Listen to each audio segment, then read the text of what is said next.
फैसला आता है और वो सुप्रीम कोर्ट का फैसला मोदी सरकार पर करारी चोट मारता है और इसीलिए अब खबर आ रही है कि सुप्रीम कोर्ट के उस फैसले को सरकार पलटने जा रही है। मैं बात कर रहा हूं चुनावी बॉन्ड की, इलेक्ट्रोल बॉन्ड की। इलेक्ट्रोल बॉन्ड को लेकर के जो सुप्रीम कोर्ट की तरफ से फैसला सुनाया गया, सुप्रीम कोर्ट ने इलेक्ट्रोल बॉन्ड को असंवैधानिक करार देते हुए रद्द करने का फैसला किया। अब सरकार इसको बदलने जा रही है, ये खबरें आ रही है। जब सुप्रीम कोर्ट ने एक बात कह दी, जब सुप्रीम कोर्ट ने जिस बात पर मोहर लगा दी, तो सरकार उसको पलटने पर आमादा क्यों है? सबसे बड़ा सवाल ये है।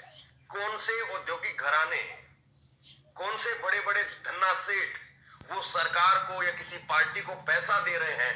क्या इस बात को जानने का अधिकार मतदाताओं को नहीं है, लोगों को नहीं है?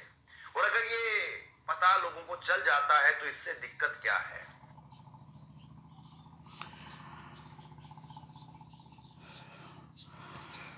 પ્રણામ મારા ભાઈઓ બહેનો, આ તમે સાંભળ્યું અત્યારે સુપ્રીમ કોર્ટ દ્વારા જે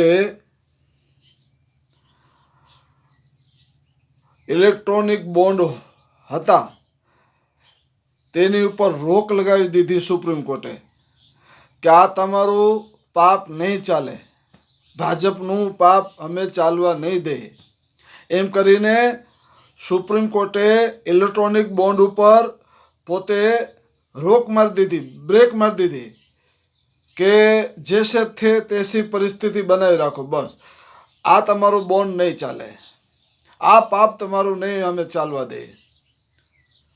હવે બીજા બધા પક્ષો પાસે, કોંગ્રેસ પાસે તમે જુઓ ને તો અત્યારે માંડ 100 અથવા 150 કરોડ રૂપિયા એના ભંડોળમાં છે કોંગ્રેસના। હા, કોંગ્રેસ તરિયા ઝાટક થઈ ગઈ છે, કેમ કે કોઈ પણ ઉદ્યોગપતિને આ ડાઘો મોદો પહોંચવા જ નથી દેતો બીજી કોઈ પાર્ટી પાસે ડોનેશન દેવા માટે। કોઈ પણ પાર્ટીને પહોંચવા જ નથી, કોઈ પણ ઉદ્યોગકારોને પહોંચવા જ નથી દેતા। બધા ઉદ્યોગકારોને, બધા વેપારીઓને ભારતીય જનતા પાર્ટીએ ધાક ધમકીથી, સામ દામ દંડથી બધી રીતે ડરાવીને રાખ્યા છે। ખબરદાર, એક પણ રૂપિયો બીજી કોઈ પાર્ટીને અમારી પાર્ટી સિવાય કોઈ બીજી પાર્ટીને આપ્યું તો તમારી ખેર નથી। અને બિચારા આ ઉદ્યોગપતિઓ ડરના મારે આજે કોંગ્રેસને અથવા બીજા કોઈ વિપક્ષોને ફંડ આપતા બોલો બીએ છે। અને જ્યારે ફંડ ન હોય તો પાર્ટી ચલાવી કેમ? પાર્ટી ચલાવવી બહુ મુશ્કેલ થઈ પડે છે। અને આ ડાઘો છે ને બીજી બધી પાર્ટીઓને વીખી નાખવા માંગે છે કે મારું એક જ ભાજપ, બાકી કોઈ નહીં, હું જ એકલો, બાકી કોઈ નહીં। એટલે આ ઇલેક્ટ્રોનિક બોન્ડ નામનું ભૂત એને બનાવી રાખ્યું હતું। આ ભૂતને અત્યારે સુપ્રીમ કોર્ટે પિંજરામાં પૂરી દીધું છે કે આ નહીં ચાલે। હવે આ રઘવાયો થયો છે, મોદો રઘવાયો થયો છે કે 2024માં સુપ્રીમ કોર્ટ આપણો ખેલ બગાડશે। આપણે આ પૈસાના જોરથી તો આપણે બધાને વેચાતા લઈ લઈએ છીએ, ઈવીએમ મશીન ઊભું કરીએ છીએ, ફલાણું કરીએ છીએ, ઢીકણું કરીએ છીએ, બધાને સામ દામ દંડથી બધું આપણે કરીએ છીએ। આ પૈસાથી તો આપણે કામ કરીએ છીએ અને પૈસા ઉપર જ બ્રેક મારી દીધી સુપ્રીમ કોર્ટે, ભારે કરી। ડાઘાનો આખો ખેલ વિખાય છે અહીંયા, ડાઘાનું આખું ગણિત વિખાય છે અહીંયા। એટલે આ ડાઘાએ સુપ્રીમ કોર્ટનો આખો જે કેસ છે ને એ પલટી નાખવા માટેની અત્યારે કવાયત ચાલુ કરી દીધી છે। હવે સંસદની અંદર આધ્યાદેશ લઈ આવે અને સંસદની અંદર એવા કાંઈ વટહુકમ લઈ આવે, એવા કાંઈ નવા બિલ લઈ આવે, પણ હવે અત્યારે ચૂંટણી આવી ગઈ હાવ નજીક લગોલગ, એટલે હવે કાંઈ અધ્યાદેશ બધ્યાદેશ કાંઈ હવે નવો લઈ આવી શકે નહીં। કાંઈ કરી ન શકે સુપ્રીમ કોર્ટ સામે. એટલે આ ડાઘો હવે અત્યારે હલવાનો છે બધી કોરથી. સુપ્રીમ કોર્ટને મારે પકડવી કેવી રીતે? અત્યારે સમય બહુ નજીક આવી ગયો છે ચૂંટણીનો. આચારસંહિતા વગેરે આને તેને બધું ઘણું ન રહે મોદીને અત્યારે. એટલે અત્યારે એવી કવાયતની અંદર છે કે આ છે ને ભવિષ્યમાં આવા સુપ્રીમ કોર્ટના ન્યાયાધીશ જો આવી જાય તો આપણા ભાજપના ખેલ બગાડે. પરંતુ હવે 2024માં હું ત્રીજી વાર જીતી જાઉં ને એટલે આ સુપ્રીમ કોર્ટને ધરમૂળથી વીખી નાખવી છે. અને વીખી નાખશે ડાઘો જો ઈવીએમ મશીન રહેશે. ઈવીએમ મશીન રહેશે તો ઈવીએમ મશીનના જોરે આ રાક્ષસ પાછો જીતશે અને પછી તમારા અને મને ને બધાને આ ભરખી જશે. પછી સુપ્રીમ કોર્ટ, હાઈકોર્ટ, આ ન્યાયાલયો બધા વીખી નાખશે. આવી કોઈ વસ્તુની જરૂર નથી. પછી એનું એક જ સુપ્રીમ કોર્ટ, બરાબર, નાગપુરનું જે RSSનું મથક છે ને એ જ એનું સુપ્રીમ કોર્ટ. ત્યાંથી જે આદેશ નીકળે એ માનવાના બધાને. અને પછી તો બધાની એવી અધોગતિ થશે ને કે આજે જે અંધભક્તો છે ને મોદી મોદી કરે ને એ રાતા પાણીએ રોશે પણ એમના આંસુ કોઈ લૂછનારું નહીં હોય. આ અંધભક્તો આ મોદીની અંધભક્તિમાં એટલા બધા એના વખાણ કરે છે કે એટલા વખાણ તો તમે તમારા મા બાપના કે તમારા ભગવાનના નહીં કરતા હોય. અત્યારે તમને વાલો લાગે છે એ કાબર ચિત્ર અમુક એવા તમને ખુશ કરી નાખે એવા કામ તમને કરી દીધા. એટલે તમે મને ખબર છે તમે કયા કામથી એની ઉપર. અને જ્યારે ચૂંટણી આવે ને નજીક તો હિન્દુ ધર્મનું કાર્ડ એ ખેલે છે. આ મોદી હિન્દુ ધર્મના કાર્ડથી જ પોતે ચૂંટાતો આવ્યો છે. અને હિન્દુ પ્રજા એવી ભોરી ભારી પ્રજા છે કે એ કાર્ડને પોતાનું માની અને આ મોદીને પોતાનો સર્વા માનીને એને ખોબા ભરીને મત આપે છે. અને ન આપે તો એનું ઈવીએમ મશીન તો છે જ એની પાસે. તો આપણે એને મત નહીં આપીએ તો એની પાસે ઈવીએમ મશીન છે. એ ગરબર ગોટા કરીને પણ એ સત્તા ઉપર ટકી રહેવાનો છે. જો ઈવીએમ મશીન ન હોય તો પછી આનો ઘરો લાડવો થઈ જશે. ઈવીએમ મશીન જો રદ થઈ જાય સુપ્રીમ કોર્ટ, હજી એની પાસે સત્તા છે સુપ્રીમ કોર્ટ પાસે. જો અત્યારે છેલ્લામાં છેલ્લું કાર્ડ ખેલી નાખ્યું સુપ્રીમ કોર્ટ આ ડાઘાની સામે અને ઈવીએમ મશીન તાત્કાલિક 15-20 દિવસની અંદર જ રદ બાતલ કરે અને હંમેશા માટે કાઢી નાખે ઈવીએમ મશીનને, વીવીપેટને બધાને આવા મશીનરીઓથી. અને કાયદેસર સાદા જે સાદી એકદમ સીધી સરળ પદ્ધતિથી પહેલાં જે જૂની દ્રષ્ટિએ જે ચૂંટણી થતી હતી એ જ આપણે ચૂંટણી લઈ આવો તો મને વિશ્વાસ છે કે આ ડાઘો હારી જશે. અને આ ડાઘાના જેટલા બધા મરતિયા છે ને એ બધા હારી જશે. હિન્દુના કોઈ સભ્યોને મત નથી આપતું ભાઈ. બધાય કંટાળી ગયા છે કે આ લોચો કોઈનો થયો નથી, થવાનો નથી. અને મોટી ફેંકે છે કે 2022 સુધી ભારતનો એક પણ નાગરિક ઘર વગરનો નહીં રહ્યો. હું છું પોતે. હલો, મારા જેવા તો લાખો નાગરિકો છે. અને આ એટલું જ એટલેથી જ નથી એટલું તો આ મોદો કહે છે કે મારા રાજમાં હું આવ્યો પછી લગભગ 13 થી 14 કરોડ ગરીબોની ગરીબી જતી રહી. એટલે મારા શાસનમાં 13 થી 14 કરોડ નાગરિકોની ગરીબી ઓછી થઈ ગઈ. બોલો. અને ભાઈ તારા આવ્યા પછી તો મોંઘવારી વધી, તારા આવ્યા પછી તો બેરોજગારી વધી. અને આ તારો ભ્રષ્ટાચાર, આ તારો બધો રૂપિયો તું તારા ધન મિત્રોને આપેશ. બાકી તો બધાની પાસે ધન તે ખેંચી લીધું છે. બરોબર. અને કારું ધન, કારું નાણું છે ને એ કારું નાણું પોતાના ખિસ્સામાં લેવા માટે, પોતાના ભંડોળ ભરવા માટે તો આ ઇલેક્ટ્રોનિક બોન્ડ બનાવ્યું છે આ લુચાએ. અને આ કોઈનો થયો નથી મારા ભાઈઓ બહેનો. આ મોદો કોઈનો થયો નથી ને થાશે નહીં. તમે એની વાહે જે પૈરા છો ને મોદી મોદી કરો છો ને, તમે રાતે પાણીએ રોશો પણ તમને કોઈ છાનું રાખનારું નહીં હોય. આ ધર્મના કાર્ડ ખેલીને અને પછી જે તમારા સાથે ખિલવાડ કરશે ને આ તો પછી તમારે જોયા જેવી થશે. એટલે મારા ભાઈઓ બહેનો, સુપ્રીમ કોર્ટની પાસે સત્તા હજી છેલ્લી છે. જો આ ઈવીએમ મશીન જો રદ કરી દઈએ, વીવીપેટ રદ કરી દઈએ તો આ ડાઘો જશે, નકર આ ડાઘો કોઈ રીતે જાય એમ નથી. અને મારા ભાઈઓ બહેનો, આ એક જાતનો રાક્ષસ છે, આ એક જાતનો રાક્ષસ છે. એને કોઈ વચન પૂરા કર્યા નથી અને કહે છે કે મારા આવ્યા પછી ગરીબી, અરે તારા આવ્યા પછી તો ગરીબી વધી છે, ગરીબી વધી છે, બેરોજગારી વધી છે. તું કહેતો તો કે મારા રાજમાં હું રાજમાં આવું પછી બહારથી બધું જે સ્વિઝર બેંકમાં જે પહેર્યું છે, સ્વિટ્ઝરલેન્ડની સ્વિસ બેંકમાં કાળું નાનું પહેર્યું છે ભારતનું, એ હું લઈ આવીશ. અને એ એટલું બધું મોટું ધન છે કે દરેક નાગરિકોના ખાતામાં 15 લાખ રૂપિયા આપું ને એટલું નાનું છે. અને હું દરેકના ખાતામાં 15 લાખ રૂપિયા મોકલીશ આ કાળા ધનથી, આ ધન આવ્યા પછી. અને લગભગ 2.5 થી 3 કરોડ નોકરીઓ હું તાત્કાલિક આપીશ. એને વચન આપ્યા હતા પણ કોઈ નાગરિકોને એને નોકરીઓ આપી નથી.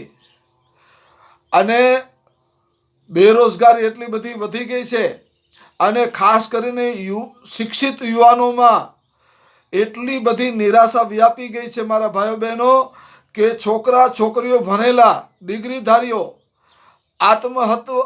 આત્મહત્યા કરવા જેવા પગલાં, જલદ પગલાં ભરીને પોતાનો જીવ આપી દે છે. બોલો.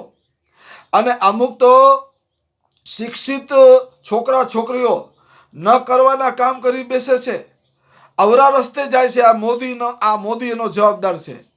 હમણાં તમે જોયું ને નવી પાર્લામેન્ટની અંદર ભણેલા ગણેલા ડિગ્રીધારી છોકરા છોકરીઓ અંદર ગરી ગયા અને ધુવાના કર્યા અને જેવી બબાલ કરી છોકરાઓએ, હુરિયા બોલાવ્યા કે અમને રોજગાર આપો, અમને અમારી બેકારી દૂર કરો, અમને ન્યાય આપો. પાર્લામેન્ટની અંદર આ લોકો, આ છોકરાઓ છોકરીઓએ બબાલ કરવી પડી. બોલો. હવે આ એની સાંભળવી જોઈતી હતી, એમની સમસ્યાઓ દૂર કરવી જોઈતી હતી, એની બદલે આ ડાઘાએ એમને ત્રાસવાદી ધારામાં અત્યારે જેલમાં પૂરી દીધા. કેટલાય નાગરિકોને, પત્રકારોને અને હારા બૌદ્ધિક સજ્જનોને જેલમાં ગોંધી રાખ્યા. બોલો. આ અને એના રસ્તામાં જે આવે અને એની સામે જે બાયો ચરાવે, એની સામે જે આંખ ઊંચી કરે, આ મોદીને જરાય પસંદ નથી. મને ખબર નથી આ મોદો મારો હારો 3-4 વર્ષથી હું એક ધારો એની માય પહેરો છું, મને કાંઈ કહેતો નથી. બોલો. નકર બીજો કોઈક મારી જગ્યાએ કોઈક બોલે ને આટલું બધું 5 જ મિનિટમાં ઉપાડી લે, એને રાશન કાર્ડમાંથી એનું નામ કાઢી નાખે. બોલો. એની જગ્યા હું બેફામ બોલું છું આ મોદા વિશે, પણ મારો હારો મોદો મને આંગળી નથી અડાડતો. બોલો. પણ મને નવાઈ લાગે છે, મને હજી આની ઉપર વિશ્વાસ નથી. મને મારી તો નાખવાનો છે, એ તો વાત જ. કેમ કે હવે ઉંમરે મારી થઈ ગઈ છે, બરોબર. આમ હાવ સીધી રીતે ખાટલામાં પૈરું મરવા કરતાં મોદી સામે લડતા મરવું સારું, બરોબર. એવું મેં નક્કી કર્યું. એટલે આ મારો હારો કાબર ચિત્રો મને મારી તો નાખવાનો છે, એમાં કોઈ શંકાને સ્થાન નથી. તમે ગમે ત્યારે તમે મારી મોતના સમાચાર સાંભળશો. આ બધા જલદ ગુંડાઓ બધા છે ને, એ ગમે ત્યારે મારું કાસર કાઢી નાખે પણ મને કાંઈ પરવા નથી. ખાટલામાં બીમાર પડીને મરવા કરતાં આ રીતે આવા ગુંડાઓની સામે ફાઇટ કરીને સત્યાગ્રહની લડતા મરી જવું સારું, બરોબર. એટલે મારા ભાઈઓ બહેનો, આ ઈવીએમ મશીનને બધું લઈ અને જો 2024માં આવી ગયો તો આ સુપ્રીમ કોર્ટને વીખી નાખશે. જોજો. અત્યારે સુપ્રીમ કોર્ટ આ મોદાને આંખમાં કણાની જેમ ખૂંચે છે. સુપ્રીમ કોર્ટનો ઘરો લાડવો કરો, પછી રાહુલ ગાંધીનો ઘરો લાડવો કરો, પછી આ બદલીવાળા બાપુ, મોરબીવાળા બાપુનો ઘરો લાડવો કરો. અને આવા બધા જે મમતા બેનર્જી છે, અખિલેશ યાદવ છે, તેજસ્વી યાદવ છે, લાલુ પ્રસાદ યાદવ છે, બધાને ખતમ કરી નાખો. કોઈ મારી સામે હું ચા કરવા વાળો જોઈએ જ નહીં. હિન્દુ રાષ્ટ્ર, અને હિન્દુ રાષ્ટ્ર કહે છે કે હિન્દુ રાષ્ટ્ર અંધભક્તો છે ને અખંડ ભારત બનાવેંગે. તો મેં એક અંધભક્તને પકડીને કીધું, એલા ભાઈ, અખંડ ભારત બનાવેંગે તુમ? તો કે હા, અખંડ ભારત બનાવવું જ છે અમારે. હિન્દુ રાષ્ટ્ર બનશે એટલે અમારે અખંડ ભારત બનશે. ભાઈ મને તું સમજાવ, અખંડ ભારત એટલે શું? અખંડ ભારતની વ્યાખ્યા શું છે? મને તું જરાક સમજ પાર. હું તો અભણ માણસ છું, બરોબર? મોદી ગોરો, હું અભણ છું. મોદી અભણ છે ને હું અભણ છું. અમે બે હરખા છે. પણ એનામાં ને મારામાં ફેર ઈ છે, એ રાક્ષસ છે, દયા વગરનો છે, રોજ મુસલમાનોને મારી નાખે છે, અને હું બધા હિન્દુ મુસલમાન સાથે રહું છું, સંપીને રહું છું, પ્રેમનો સંદેશો લઉં છું અને દઉં છું. આ એનામાં ને મારામાં ફરક, બરાબર? તો આ મોદી એક જાતનો રાક્ષસ છે. મેં કીધું કે ભાઈ તું તારી ભારતની અખંડ ભારતની વ્યાખ્યા સમજાવ. તો એ કહે છે કે જુઓ, આ નરેન્દ્રભાઈ મોદી હિન્દુ રાષ્ટ્ર લઈ આવે ને એટલે નરેન્દ્રભાઈ મોદી છે ને પાકિસ્તાનને, બાંગ્લાદેશને, બરોબર, ઇન્ડોનેશિયાને, નેપાળને, શ્રીલંકાને, બર્માને, આ બધાને ભારતમાં ભેરવી દેશે. બોલો, અખંડ ભારત થઈ જશે. મેં કીધું તમે અત્યારે 25 કરોડ 30 કરોડ મુસલમાનથી આટલા પરેશાન છો, આ અંધભક્તો તમને, તો આ બધા ભરી જશે તો લગભગ 100 કરોડ મુસલમાન થઈ જશે આ અખંડ ભારતમાં. તો પછી અખંડ ભારતમાં છે ને મુસલમાન વડાપ્રધાન બનશે અને મુસલમાનનું રાજ આવશે. અને પછી તમારી જે તમે ધર્મસ્તર ઊભું કર્યું છે ને 22મી જાન્યુઆરીએ, એ જગ્યાએ પાછું પોતાનું સ્તર બનાવશે. કેમ કે તમે તોડ્યું છે તો એ પાછા એ તોડશે અને એ પાછા પોતાનું ધર્મસ્તર બનાવશે, બરોબર? ન્યાય તો થશે જ. તમે હરામની પ્રવૃત્તિ કરી છે, તમે ખોટું કર્યું છે, કોઈના ધર્મસ્તર તમે તોડીને ત્યાં તમારું પોતાનું ધર્મસ્તર ઊભું કર્યું છે, તો મુસલમાન જો આ અખંડ ભારતમાં 100 કરોડ મુસલમાન થઈ જશે તો પછી આ પોતાનું ધર્મસ્તર પોતે મેળવશે. આ નરેન્દ્રભાઈ મોદી છે ને નફરતનું વાતાવરણ ઊભું કરીને હિન્દુ મુસલમાનને લડવીને પોતાની ગાદી સલામત રાખવા માંગે છે. મારા ભાઈઓ બહેનો, યાદ રાખી લ્યો, આપણા ભારતમાં આપણે બધાએ હિન્દુ મુસલમાન ખંભે ખંભા મિલાવીને આવી અરાજકતા ફેલાવતી પાર્ટીને ધરમૂળથી ફેંકી દેવાની છે. અને ફરીવાર આવી પાર્ટી ભારતમાં નફરત ફેલાવતી પાર્ટી આવી ન જોઈએ, એ આપણા બધા હિન્દુ મુસલમાનની ફરજ છે. મારા ભાઈઓ બહેનો, આ લોકો સંવિધાનને વીખી નાખવા માંગે છે. પોતાની મનુવાદી નીતિ ઠોકી બેસાડીને પોતે હિન્દુ રાષ્ટ્રનું ભોરા ભારા હિન્દુઓને સપનું બતાવે છે હિન્દુ રાષ્ટ્રનું.